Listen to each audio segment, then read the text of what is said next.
Okay, our next guest, Amanda, we spoke to him back in January, and he was going to eat dog food for 30 days. I'm so intrigued. I know, and to show the benefits of how all the natural products in his food, and he did that. He came on the show, and now he has a documentary out that really follows his journey of eating dog food for 30 days. Joining us now is Mitch. He's with Muenster Milling, and well, welcome back to the show.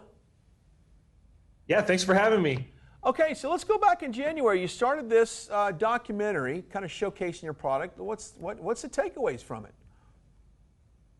You know, I think at the end of it, one of the things I learned most was just the overfeeding that we probably do is a little out of control. I lost a significant amount of weight during this process, and a lot of it was just from dialing back the amount of calories I was consuming. And the other thing I learned was you can get really boring eating the same thing over and over again. So I'm sure our dogs get bored as well. And it actually kind of encouraged us to come out with a whole new way of making dog food through this process. And now we allow customers to customize one single bag of food because of it. Did you have a favorite that you were drawn to every time? Or, I mean, it's so interesting. Yeah, you know, our Ancient Grains ocean fish was actually my favorite kibble, oddly enough. Outside of the kibble, the meatballs were as good as they could be. So this one, the chicken meatballs were kind of my favorite there. But yeah, it was a unique experience, and I have not had a whole lot of dog food since. Did you get hangry? Were you sometimes like, man, I can't do it again, even though it's your good dog food that's good for dogs? Sometimes you just want variety, but were you like, man, I'm in a grouchy mood, I'm gonna just go to bed? I did do that often. Yeah, I went to bed early. So I stopped being hungry, but I also, it's crazy. I could smell hamburgers being cooked from like a mile away. My sense of smell went crazy through the roof. Did you find other dogs wanting to come up to you and start sniffing you? You probably smelled a lot like them. Let's talk about real quickly the benefit. Oh, look at you grilling it as well. Oh my, you did it all. That's awesome. Okay, but you do talk about in this documentary of the chemicals and things that are put in just dog food, cat food in general. And let's talk about the natural ingredients that's in your product. Yeah, so anytime you see a label and it's got animal fat, there's no regulation that says you have to say what animal that is. And so if you're not being very specific on what ingredients you're using, you really don't ever know. And so when you look at our foods, we specify what animal the protein comes from. All of our ingredients are natural, organic minerals, and really within 20-30 miles of our facility. And Chad, my brother, goes out and actually does farm inspections and crop inspections with the farmers to make sure that they're treating the grain with the proper, the non-chemical spray, and that everything's GMO free, and that it's being raised the way that we want it to. That's awesome.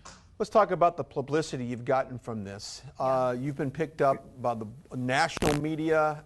Give us an idea of how much attention you've received from doing this. It's been a lot. I probably did close to 150 interviews in January and February throughout it, and then it's kind of continued from an industry platform, going to trade shows and conferences and talking about the experience, and even got a subtle shout out from Jimmy Fallon. That's awesome. I saw that. Would you suggest Amanda and myself jump on this dog food diet for maybe even a day? I tell you what, the grain-free salmon would do wonders for your hair, Brian. I am in. Yes, you got me. I'm in. The good fats. The good fats. Well, that's good stuff. And of course, a lot of dog owners out there want the very best for their dogs, no doubt. I know you've got two. They're part of the family. Yeah.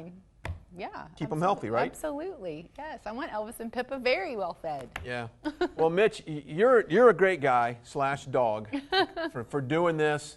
I think it shows how much confidence you have in your company and your product. It's awesome. And I've got all kinds of props to you, my friend. Much appreciated, and just go check the documentary out on YouTube, and appreciate the time, Brian and Amanda. Cool. Absolutely. I have so many questions. We need a half hour I really show want to on go this. to dinner with him, but not at his house because he might feed us dog food. Yeah. I'm just kidding, Mitch. Let me ask you a question. How many friends did you try to fool to eating dog food? Did you try to switch anything out? I didn't have to switch anything out. Amazingly, people wanted to join me. And so probably I would bet over 30 people ate dog food with me at some point during the month. And the very last day, 10 people, we had a final meal at Operation Kindness, the largest no-kill shelter, and we got 30 animals adopted. Oh, wow. But I had 10 or 11 people sit down and eat with me that time. Okay. That's awesome. It That really is is so fun, but very cool and a very important cause. So. All right, Mitch, we certainly appreciate your time, my friend. Thank you so much. Bye. Thank you for having me. Thank you. God, love that guy. Good sport. Good sport. All right, we come back. We're talking healthcare with our friends over at Seton. We'll be right back.